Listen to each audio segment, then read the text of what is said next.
ప్రస్తుతం మనం ఉన్నది గిరివ్రజపురములో. ఈ పట్టణాన్ని వసురాజు నిర్మించాడు. ఈ నగరం 5 పర్వతాల మధ్యలో ఉంది. సోనానది ఈ 5 పర్వతాల మధ్యలో ప్రవహిస్తుంది.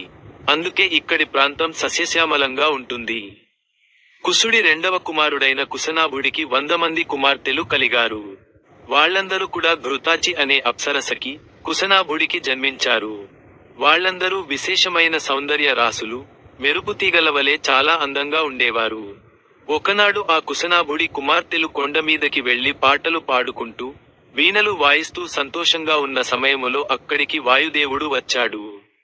వాయువు వాళ్ళని చూసి మీరు చాలా అందంగా ఉన్నారు. కాని మీరు మనుషులు కావడం చేత మీరు ఇలా యవ్వనంలో ఎంతో కాలం ఉండలేరు. కొంతకాలానికి మీ యవ్వనంతో పాటు మీ అందం కూడా నశిస్తుంది. కాబట్టి మీరు నన్ను పెళ్లి చేసుకోండి.